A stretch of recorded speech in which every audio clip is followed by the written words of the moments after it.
Good morning, guys. Here, let's turn you out of the sun a little bit here.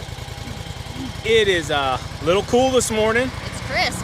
Still really wet, but as you can see, it's springtime again. Yes. We just went ahead and skipped all of fall, all of winter, and just decided to come right back into spring. That's crazy. It is crazy. But we are back at this property because I think the last time we left, we were unsure if we were going to actually be taking this on full time, but we are. So we're back in action. We're gonna get to work and stripe up some lawns. Are you cutting this whole lawn with the 52-inch today? No, you're gonna cut that side with the 52. I'm gonna cut that with the 60. Okay, sounds good.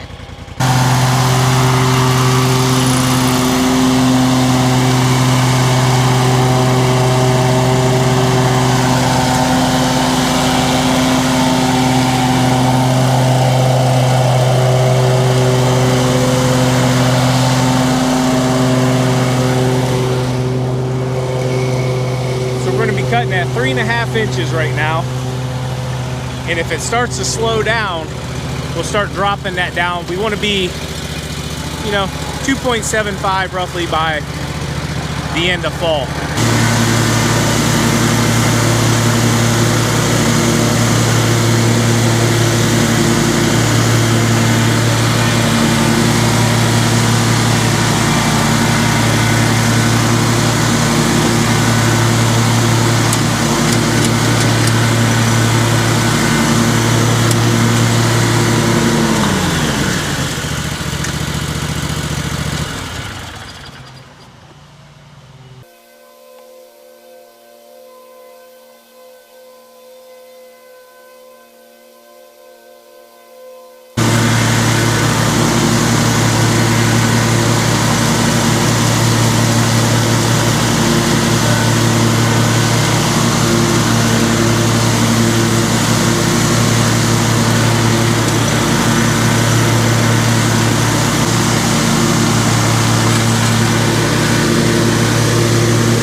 We get the best views sometimes.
Alright guys, I want to show you something here.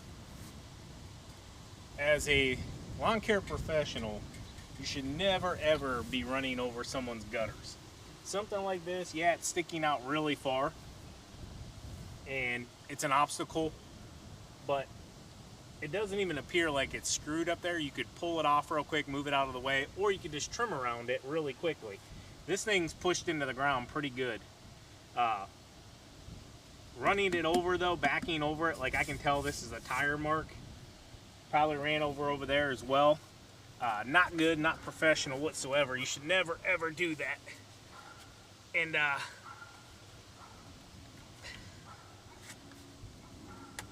it'll cause more issues than good. Look at that. I just moved that a little bit and it started coming undone. So this whole gutter right here is completely full.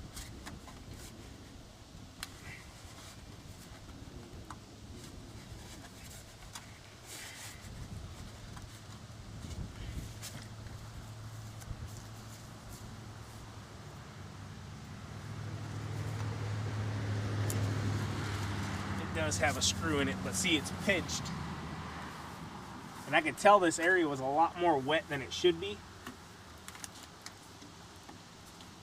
I'm gonna try to open it up so you can get it to come out. There it goes.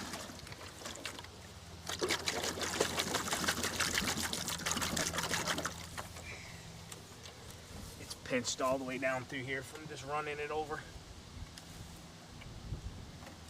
It also looks like it might need a little support underneath that too, because it kind of like dips right there. Yeah. There we go. All right, guys. I think I got the majority of it open. Yeah. Oh, yeah. It's a lot lighter now.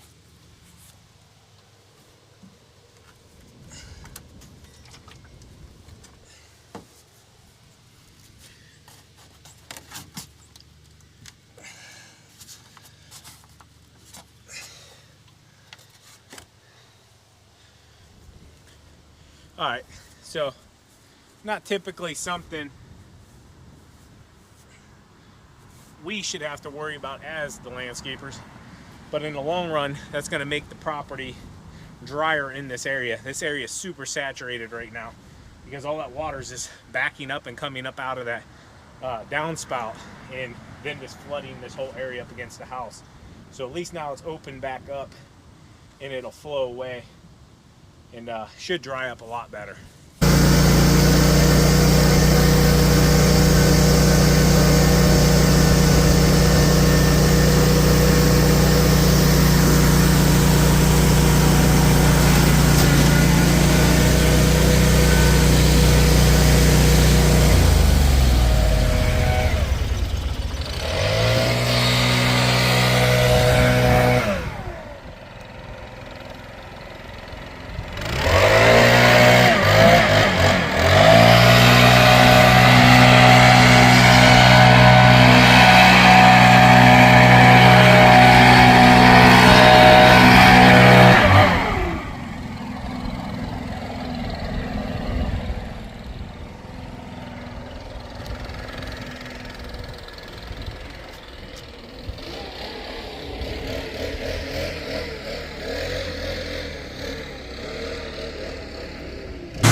Most important job, getting trash. Trash picker upper. Trash picker upper, huh? Yep.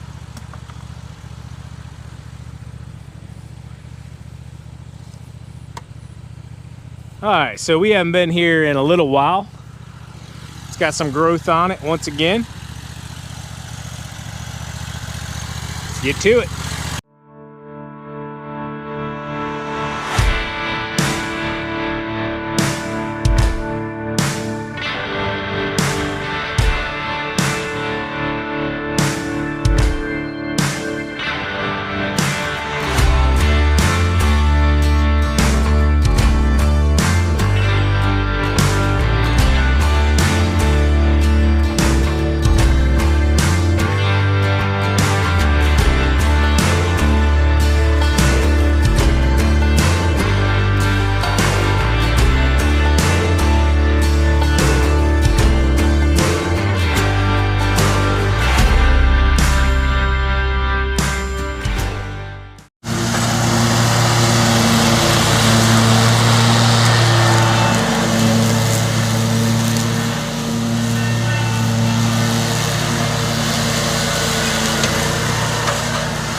Lots of mushrooms popping up.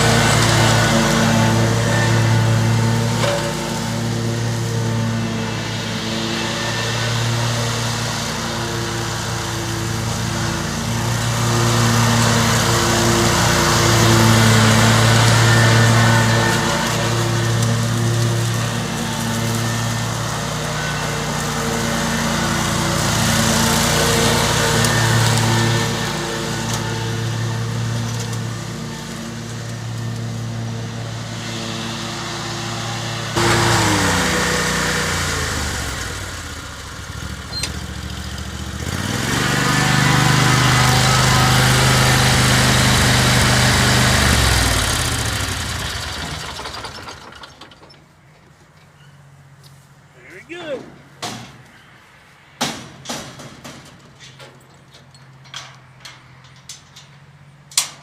Looks good. Yes, it does. Yes, it does.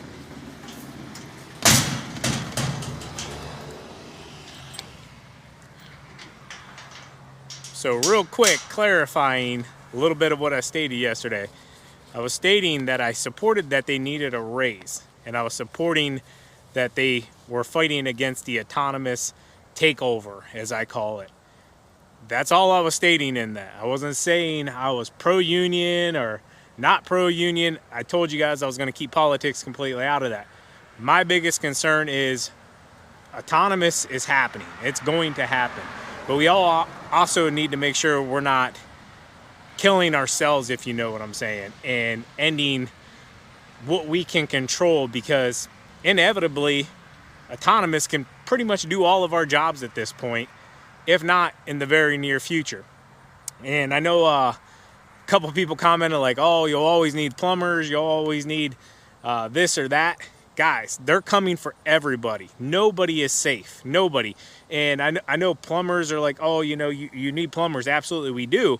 But look how much just the shark bite stuff impacted the industry. Like, literally now people can do a lot of those repairs that they would have needed a plumber just by YouTubing it and going to the local store and buying this stuff. Now, am I saying that's as good as copper and soldering and all of that? No. But they are coming after all of our jobs. Not just one, not just another, all of them, okay? Not mine. Not yours? Can't come after TQ's job. No. I will say this. If they build an autonomous trimmer, I'll be the first one to buy it. Just letting you know. Why? You want to replace me? No. Or you just don't want me to work as hard? Well, that, and you know, life. Naturally we're both getting a little older, so. We're both 40 at this point. I don't know about all that. I know exactly about that. I went back a year. Smells around here. All right, so still passing up a few. The log cabin is typically on today's route. It had a lot of green in it, but it still had a big bare spot, so I'm gonna let the moisture do its thing.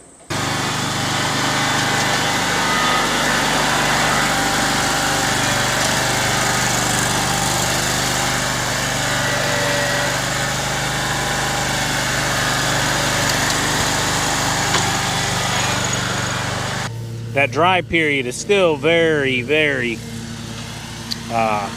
noticeable in the lawn.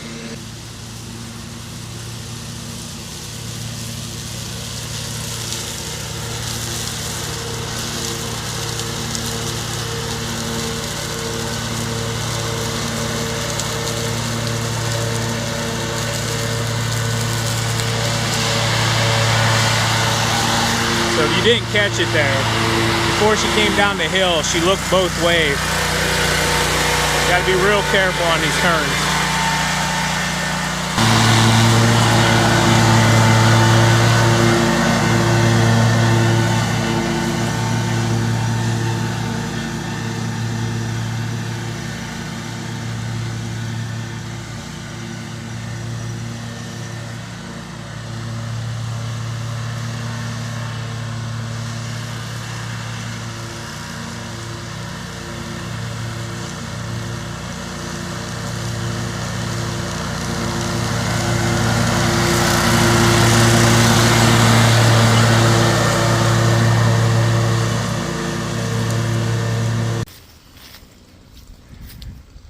Alright guys, finishing up the trimming. Forgot the tripod today, so gonna be a little limited with the filming in that aspect. This one looks real good.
All right, we just got here to this one. We got another package delivered at the house, and TQ showed me that it's finally proper. And this is really good to do on a smaller scale. If you ever plan on, you know, having shirts made, maybe for a ball team or your company or anything like that, always get 1 or 2 samples sent to you first. Pay that cost up front, eat it, make sure it's what you want, and then move forward with the larger. Okay, for example, TQ has been working with multiple different companies, just trying out different merch, you know, products and different kind of, I guess, shirt brands. Materials. Yeah, different materials like dry fit, cotton, yada, yada, yada. What's your guys' favorite? Tell us in the comments what your favorite material is. Anyways, she's been ordering from this company we really liked, but we've gotten 2 orders so far. Today is the 3rd order, and the first 2 were both wrong.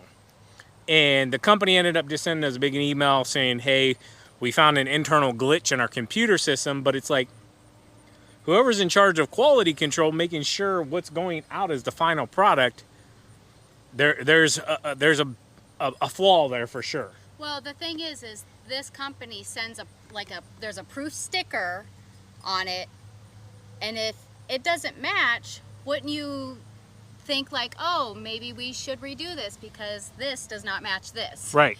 But they sent it to me twice like that, and so it didn't match. Yeah, so what we were doing is trying a patch look. We wanted to see what it looked like as a patch, and then we wanted to do the full front. Well, everything we were getting was just the patch. Yeah, but the sticker showed the full front. Yeah, it was showing and shipped and approved as the full front. Long story short, just make sure you order in smaller quantities before, because for example, if you had a bigger company and you were in charge of this and you placed an order for merchandise or shirts for your entire company, 500 shirts or something, could you imagine how expensive that would be very quickly for the wrong stuff? And I expressed that to them. I'm like, you know, I want to place a bulk order, but what if this happens? Yeah. And it's not what I ordered, and I've got all these shirts. Right. I'm sure they would figure it out, but it would... Either way, though, either way we liked. Yeah. So, but still, that's, you got to check your final product before you set it out. Just like us leaving a lawn, we make sure that everything's blown off properly before we go. Yep.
Is that all of it?